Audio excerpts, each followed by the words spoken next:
नमस्कार भक्तों। कुछ लोग ऐसे होते हैं जिनके मन में गंदे और सेक्स के विचार उठते रहते हैं। भक्तों, आज के इस वीडियो में हम आप लोगों को एक कथा के माध्यम से बताएंगे कि स्वयं महाबली हनुमान जी ने गंदे विचारों को रोकने की वह कौन सी बातें बताई है। तो चलिए, मैं आप लोगों को वह कथा सुनाता हूं। नमस्कार मित्रों, आपका फिर से स्वागत है हमारे YouTube चैनल वास्तुशास्त्र राज पर। भक्तों, एक बार देवर्षि नारद जी जब इंद्रलोक गए तो उन्होंने देखा कि इंद्रदेव रंभा उर्वशी मेनका के साथ भोग विलास में मग्न थे। जब नारद जी इंद्रलोक पहुंचे तो इंद्रदेव उनसे मिलने भी नहीं आए, जिससे नारद जी को बहुत दुख हुआ। तब उनके मन में एक प्रश्न उठा कि लोग विषय भोग में इतना क्यों गठित है। तब उन्होंने सोचा, अगर कोई ऐसा हो जिसने अभी तक विषय भोग न किया हो, वही मुझे इस प्रश्न का उत्तर दे सकता है। तब उनको याद आती है महादेवी के अवतार महाबली हनुमान जी की। देवर्षि नारद जी ने देर न करते हुए इंद्रलोक से प्रस्थान किया और जा पहुंचे महाबली हनुमान जी के पास। तब पवन पुत्र हनुमान जी तपस्या में लीन थे।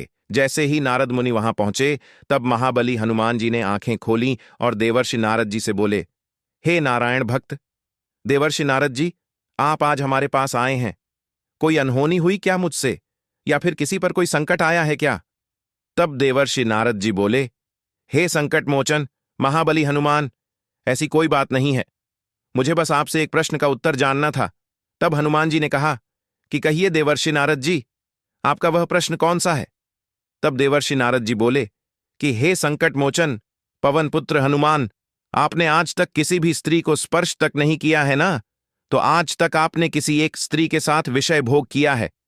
लेकिन मैं जब इंद्रलोक पहुंचा तो इंद्रजीत मुझे मिले तक नहीं आए, क्योंकि वह रंभा मेनका उर्वशी के साथ वासना में व्याप्त थे।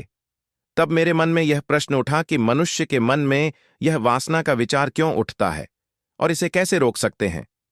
तब पवन पुत्र हनुमान जी बोले, हे देवर्षि नारद जी, अगर आपका प्रश्न यही है तो मैं आपको इस प्रश्न का उत्तर बताता हूं, लेकिन इसके लिए आपको एक कथा सुननी होगी। तब देवर्षि नारद जी बोले, ठीक है पवन पुत्र हनुमान, मैं उस कथा को पूरे मन और लगन के साथ पूरा अंत तक सुनूंगा और संपूर्ण बैकुंठ लोक में इसका विश्लेषण भी करूंगा। तब हनुमान जी ने कथा को सुनाना प्रारंभ किया। कहते हैं मित्रों, आगे बढ़ने से पहले अगर आप पवन पुत्र हनुमान जी के भक्त हैं तो सच्ची श्रद्धा से कमेंट में जय बजरंगबली जरूर लिखें। हनुमान जी आपकी सभी मनोकामनाओं को अवश्य पूर्ण करेंगे। मित्रों, आगे हनुमान जी कथा को सुनाना प्रारंभ कहते हैं और कहते हैं कि एक बार एक युवक एक महाशय के पास आया और महर्षि से बोला कि है गुरुजी, मेरे मन में इतने गंदे विचार क्यों आते हैं? मैं नहीं चाहता कि मेरे मन में गंदे विचार आया, लेकिन फिर भी मेरे मन में हमेशा काम वासना के बीच चार उठते रहते हैं और मैं इनके बारे में सोच सोचकर बहुत परेशान हो जाता हूं। मेरी ऊर्जा और समय यह सब सोचने में ही नष्ट हो जाती है और इन सब के विचारों की वजह से मैं कभी भी शांत नहीं रह पाता और मैं हमेशा ही स्त्रियों को देखकर मोहित हो जाता हूं। गुरुजी, मैं अपने आप को रोक नहीं पाता महाबली। हनुमान जी ने आगे कहा कि ही देवर्षि नारद जी। वह महाशय मुस्कुराए और उन्होंने उस युवक से पूछा, क्या तुम्हें पता है यह काम वासना होती क्या है? उस युवक ने उत्तर दिया कि मैं यह तो नहीं जानता कि काम वासना होती क्या है, पर गुरुजी यह जो भी चीज है बहुत बुरी चीज है। फिर उस महाशय ने उस युवक से कहा कि सबसे पहले तो तुम्हें यह समझना है कि प्राकृतिक रूप से जो भी चीज हमारे अंदर है वह बुरी नहीं है। हमारे जीवन में उसका कुछ न कुछ महत्व है। वासना कोई बुरी बात नहीं है, यह तो हमारे मन की एक भावना है जो हमें किसी न किसी चीज की कमी का एहसास करवाती है और फिर हम उस वस्तु को पाने के लिए उस वस्तु की तरफ आकर्षित हो जाते हैं। वह महाशय आगे उस युवक को कहते हैं कि हे युवक, जैसे अगर तुम्हारे पास धन दौलत की कमी है तो तुम में धन दौलत पाने की वासना उत्पन्न हो जाएगी। तो वासना कुछ और नहीं, बस एक प्रकार की कमी है जो एक प्रकार की जरूरत का एहसास दिलाती है, और जब यह जरूरत शारीरिक हो तो हम इसे काम वासना का नाम देते हैं। युवक ने महाशय को कहा कि गुरुजी, मुझे काम वासना का काम वासना मतलब तो समझ में आ गया, पर आप मुझे यह बताइए कि यह आती कहां से है और कैसे आती है। हनुमान जी ने आगे कहा कि ही देवर्षि नारद जी। तब महर्षि ने कहा कि काम वासना कहीं से आती नहीं है, यह तो हमारे अंदर ही होती है और इसका होना तो जरूरी भी है। अभी तो मानव जाति का विस्तार होगा। अब उस युवक ने कहा, जब यह हमारे अंदर ही है और जरूरी भी है तो फिर लोग इसे गलत क्यों बोलते हैं? तरबूज में। हर्ष ने कहा कि यही तो समस्या है। लोगों ने काम वासना को गलत तरीके से सोच लिया है। इसे छुपाने की, दबाने की कोशिश करते हैं। काम वासना गलत नहीं है, बल्कि काम वासना का गलत तरीके से प्रयोग करना गलत बात है। लोग जिससे प्रेम करते हैं बस उसी के लिए जीने लग जाते हैं। उसे पाना ही उनका अपना मार्ग बन जाता है और उसी के बारे में हमेशा सोचते रहते हैं। पर यह सब गलत है। पवन पुत्र हनुमान जी ने आगे कहा कि ही देवर्षि नारद जी। महर्षि ने युवक से कहा, क्या तुम्हें पता है जानवरों में भी काम वासना होती है? उस युवक ने उत्तर दिया, हाँ गुरुजी, जानवरों में भी काम वासना होती है, क्योंकि जानवर भी तो आखिर अपने वंश को आगे बढ़ाने के लिए मादा के साथ व्याभिचार करते हैं। उस महर्षि ने आगे कहा कि हम जानवरों की काम वासना को गलत क्यों नहीं कहते? युवक ने कहा, गुरुजी, मुझे इस प्रश्न का उत्तर नहीं पता। युवा आगे कहता है कि महात्मा आप ही मुझे बताइए। तब महर्षि ने कहा कि जानवर अपनी काम वासना का प्रयोग आनंद प्राप्ति के लिए नहीं करते। वह तो सिर्फ संतान उत्पत्ति करने के लिए काम वासना का उपयोग करते हैं। जानवरों को प्रकृति ने इतनी समझ नहीं दी है कि वह काम वासना को अपने सुख का आधा बना सके। पवन पुत्र हनुमान जी ने आगे कहा कि है देवर्षि नारद जी। वह महर्षि आगे बोला कि व्यक्ति अपनी समझ के बलबूते पर प्रकृति में पाई जाने वाली प्रत्येक वस्तु को अपने सुख के लिए प्रयोग करता है। हम इंसानों ने ही काम वासना को अपने सुख का साधन बना लिया है, परंतु प्रकृति ने तो इसे हमें अपने वंश को आगे बढ़ाने के लिए दिया था। लेकिन प्रत्येक इंसानों ने इसे अपने जीवन का परम लक्ष्य बना रखा है और इस तरह से काम वासना का आ जाना गलत है। पवन पुत्र हनुमान जी ने आगे कहा कि के देवर्षि नारद जी। युवक ने पूछा, महात्मा जी, यह काम वासना हम पर हावी क्यों होती है? यह हमेशा ही क्यों आ जाती है? तब उस महात्मा ने कहा कि सुनो, अब मैं तुम्हें एक कहानी सुनाता हूं, उसे तुम ध्यानपूर्वक सुनना। तुम्हें तुम्हारे सारे सवालों का जवाब तुमको मिल जाएगा, बस तुम्हें ध्यान से सुनकर समझना है। युवक ने कहा, ठीक है। वह महर्षि आगे कहता है, एक बार की बात है, एक आश्रम में एक गुरु और उनके शिष्य रहा करते थे। सभी बच्चे रोजाना आश्रम के बाहर स्थित देवरिया नामक एक गांव में भिक्षा मांगने के लिए जाते थे। पवन पुत्र हनुमान आगे कहते हैं कि वह से उस युवक से आगे कहता है कि उसी आश्रम का एक शिष्य जिस गांव में भिक्षा लेने जाता था, उसी रास्ते में एक बहुत बड़ी नदी मिलती थी। एक दिन उसने देखा कि एक लड़का पेड़ के पीछे छिपा है। वह उस लड़के के पास गया और उससे जाकर बोला, भाई, तुम इस पेड़ के पीछे छिपकर क्या देख रहे हो? तब उस पेड़ के पास छुपे हुए लड़का ने कहा, अरे तुझे नहीं दिख रहा क्या कि मैं क्या देख रहा हूं? तब शिष्य नदी की ओर देखा तो वहां पर कुछ कन्या पानी भर रही थी। तब उस शिष्य ने उस लड़का से कहा, अरे भाई, वहां पर तो बालिका पानी भर रही है, इसमें छिपकर देखने वाली क्या बात है? लड़का शिष्य की तरफ देखकर कहने लगता है, अरे पागल, तुम्हें दिखाई नहीं दे रहा क्या कि कैसे यह लड़की नदी से पानी निकाल रही है? जरा उनकी अदाओं को तो देखो, उनके खूबसूरत और कोमल शरीर को देखो, उनकी पतली और बलखाती कमर मटके को उठाते समय बलखाती चाल को तो देखो, और उनके बाल उनकी कमर पर कैसे लहरा रहे हैं, मानव सुंदरता बिखरी हो। शिष्य ने फिर नदी की तरफ देखा और इस बार वह इसे देखता ही रहा, परंतु अभी तक उसे तो कुछ भी नजर नहीं आ रहा था और वह बिल्कुल निभाया था। उसे किसी भी बात का कोई डर नहीं था। लेकिन अब वह छिप के उन लड़कियों को देखने लगा, और जब वह छिपकर लड़कियों को देख रहा था तभी वह अचानक अंदर से अपने ही अंतर्मन से कांप गया और उसने कहा कि यह हमें क्या कर रहा हूं? मैं जो कर रहा हूं वह सही नहीं है, मुझे यहां से चले जाना चाहिए। और फिर वह जल्दी से वहां से चला गया। वहां शिष्य आश्रम पहुंच जाता है। पवन पुत्र बजरंग बली आगे कहते हैं कि देवर्षि नारद जी, वह जाकर अपने कार्यों में लग गया, लेकिन जो वह आज देख कर आया था अब भी वही उसकी आंखों के सामने बार बार आ रहा था। उसके मन में वही दृश्य चल रहा था।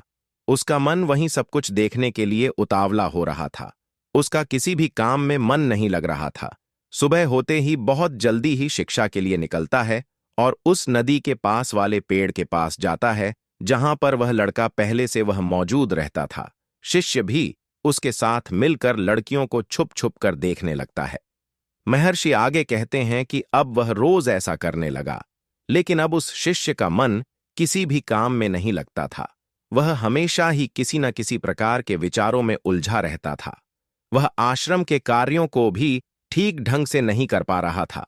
न वह ठीक से सो पा रहा था, न वह ठीक से खाना खा पा रहा। उसका मन बेचैन रहने लगा था। उसका मन बार बार उन लड़कियों के सुंदरता को देखने के लिए उतावला होता रहता था।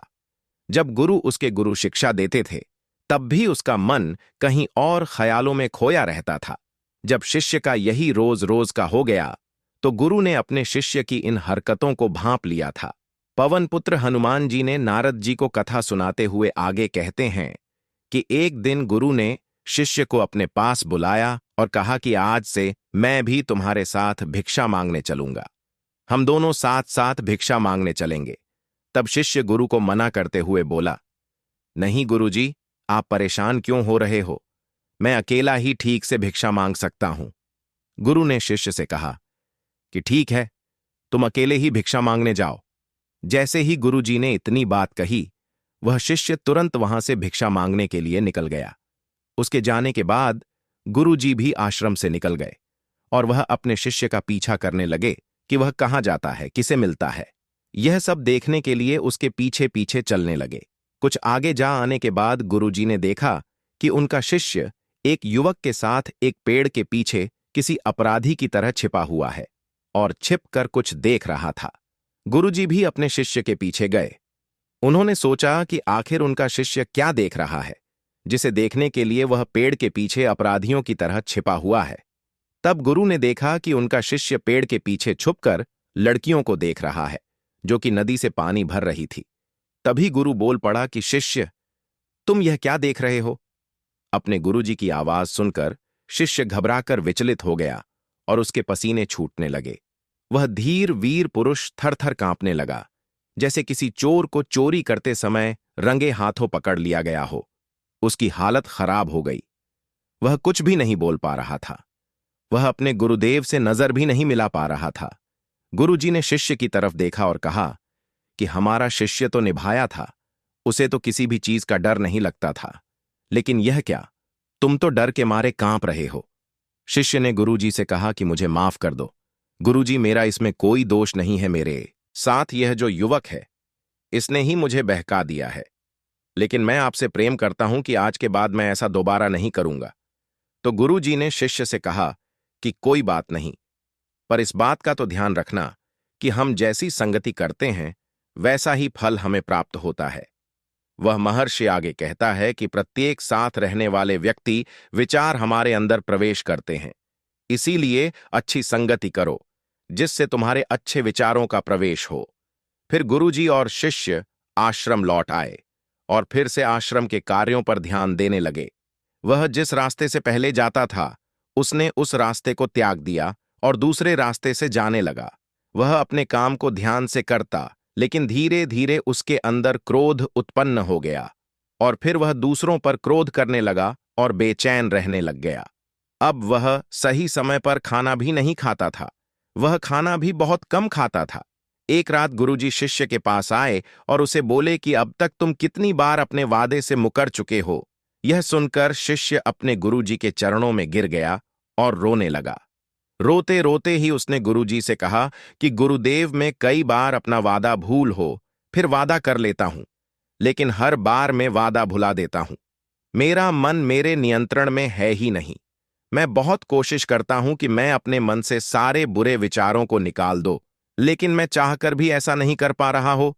फिर गुरुजी ने शिष्य को कहा कि ठीक है, चलो मेरे साथ। गुरुजी शिष्य को आश्रम के बगीचे में लेकर गए और शिष्य से कहा कि देखो, यहां पर कुछ नाली बनी हुई है, जिससे नदी का पानी इन पेड़ पौधों तक आ रहा है और यह पानी एक निरंतर बहाव से बह आ रहा है। क्या तुम इस पानी के बहाव को रोक सकते हो? अब शिष्य ने उत्तर दिया कि हां गुरुजी, मैं इस भाव को रोक सकता हूं। फिर शिष्य ने मिट्टी उठाकर उस नाली में डाल दी। वह पानी कुछ देर के लिए रुक गया और फिर कुछ समय बाद मिट्टी के ऊपर से पानी बहने लगा। गुरुजी ने शिष्य से कहा, अरे ये क्या, यह तो पानी रुका ही नहीं। फिर शिष्य ने कुछ मिट्टी और पत्थर उठाकर उस नाली में डाल दिए, जिससे कुछ समय के लिए पानी रुक गया, लेकिन फिर उस पत्थर के ऊपर से फिर पानी बहने लगा। उसके बाद गुरुजी ने कहा कि अरे ये क्या हुआ, पानी तो फिर से बह गया। तुम तो बोल रहे थे कि तुम इसे रोक दोगे। क्या तुम इसे रोक नहीं सकते? तब शिष्य ने कहा, कोई बात नहीं गुरुदेव, मैं अभी इस पानी को आपको रोक के दिखाता हूं। वह फिर से भारी सा पत्थर लेकर आया और उसे नाली पर डाल दिया और पानी का बहाव रुक गया। वह शिष्य ने गुरुजी से कहा कि देखा गुरुदेव, मैंने कहा था ना कि मैं पानी को रोक दूंगा। मैंने पानी को रोक दिखाया। आपकी बात मैंने पूरी कर दी। उसके बाद गुरुजी मुस्कुराए और बोले, अच्छा जरा ध्यान से देखो कि पानी रुका है। वह तो पीछे की नाली से अगल बगल बह रहा है। और ध्यान से देखो, इस पत्थर के आगे भी आ गया और यह पानी अपना रास्ता बदलकर फिर से आगे की तरफ बह जाएगा। और फिर कुछ देर बाद ऐसा ही हुआ। तब गुरुजी ने शिष्य को समझा आया कि तुम्हारे साथ भी तो ऐसा ही चल रहा है। तुम बार बार प्रयास कर रहे हो, पर हर बार तुम्हारा प्रयास टूटा रहा है और यह हमेशा टूटता ही रहेगा। तुम कितना भी मिट्टी पत्थर रख लो, लेकिन पानी तो अपना रास्ता बना ही लेगा। यह सब देखकर शिष्य ने गुरुजी से कहा कि हे गुरुदेव, क्या आपके पास कोई तरीका नहीं है जिससे मैं गंदे विचारों को रोक सको और यह मेरे मन में न आए? गुरुजी शिष्य को एक नदी के पास ले गए जहां से उस बगीचे में पानी आ रहा था। गुरुजी ने शिष्य से कहा, वह पानी इसी नदी से जा रहा है। अगर हम यहीं से उस रास्ते को बंद कर दें जहां से पानी बगीचे में जा रहा है। तब शिष्य बोला, मैं इस पानी को यहीं से बंद कर देता हूं, तब आगे की नाली में पानी जाएगा ही नहीं। फिर शिष्य ने नदी से जाने वाले रास्ते में बहुत मेहनत करके पत्थर और मिट्टी डाल डाल के बंद कर दिया और गुरुजी से बोला कि गुरुदेव, मैंने पानी को बंद कर दिया है, अब यह पानी बगीचे में जाएगा ही नहीं। तब गुरु ने कहा कि अगर पानी बगीचे में नहीं जाएगा तो पेड़ पौधों को पानी कहां से मिलेगा? उन पेड़ पौधों को तो पानी की आवश्यकता है और उन पेड़ पौधों में कुछ पेड़ पौधे तो ऐसे हैं जिनको रोज पानी की आवश्यकता है, बहुत मुरझाकर मार ही जाएंगे। उनका क्या होगा? पानी तो हमें खोलना ही होगा। शिष्य ने गुरुजी की बात सुनकर वापस नदी से जाने वाले पानी का रास्ता खोल दिया। तब गुरुजी ने शिष्य से पूछा कि अगर हम इस नदी के पूरे पानी को बगीचे की तरफ कर दें तो क्या होगा? तब शिष्य ने जवाब दिया कि गुरुदेव, वहां पर जितने भी पेड़ पौधे हैं वह नष्ट हो जाएंगे, वहां पर कुछ नहीं बचेगा। फिर गुरुजी मुस्कुराए और बोले, मैंने तुमसे ये सब जो करवाया तुमको समझ में आया? कुछ क्या तुम इस बात को समझ पाए हो कि हमें किसी भी चीज को रोकना नहीं है, बस हमें हमेशा संतुलन बनाए रखना है। कम पानी से भी पेड़ पौधे नष्ट होते हैं और ज्यादा पानी से भी पेड़ पौधे नष्ट होते हैं। हमारा जीवन संतुलन सही चलता है। गुरुजी ने शिष्यों से कहा कि अगर मैं तुम्हें कहूं कि तुम आम के बारे में मत सोचो तो तुम्हारे मन में सबसे पहले किसका चित्र आएगा? शिष्य ने कहा कि गुरुजी, मेरे मन में तो पहला चित्र आम का ही आएगा। गुरु ने कहा कि जब हम गंदे विचारों को जबरदस्ती रोकने का प्रयास करते हैं तो वह और मजबूती के साथ हमारे अंदर प्रवेश करते हैं, इसीलिए हमें उन्हें कभी भी दबाने की कोशिश नहीं करनी चाहिए। फिर गुरु ने शिष्य को समझाते हुए कहा कि हमारे गंदे विचार बुरे लोगों की संगति करने की वजह से भी आते हैं। कई बार ऐसा होता है कि काम भाव हमारे अंदर होता ही नहीं है, लेकिन कुछ गंदे लोगों के साथ रहने की वजह से यह हमारे अंदर गंदे विचार हावी हो जाता है। फिर शिष्य ने कहा कि गुरुदेव, आप सत्य कह रहे हैं, मैं अपने मार्ग से भटक गया था। महर्षि उस युवक से आगे कहते हैं कि वह शिष्य उस रात बहुत ही चैन की नींद सोया, सुबह अपने कार्यों को पूरे मन से किया और फिर सुबह वह भिक्षा लेने के लिए उसी रास्ते से गया जहां वह युवक आज भी पेड़ के पीछे छुपकर उन लड़कियों को देख रहा था। वह शिष्य नदी पर गया जहां वह लड़कियों पानी भर रही थी। उसने उनसे पानी मांगा। उनमें से एक ने उसे पानी पिलाया और उस शिष्य ने उनके चरण छुए शिष्य को उन्होंने आशीर्वाद दिया कि तुम्हारा कल्याण हो। उसका मन सकारात्मक ऊर्जा से भर गया।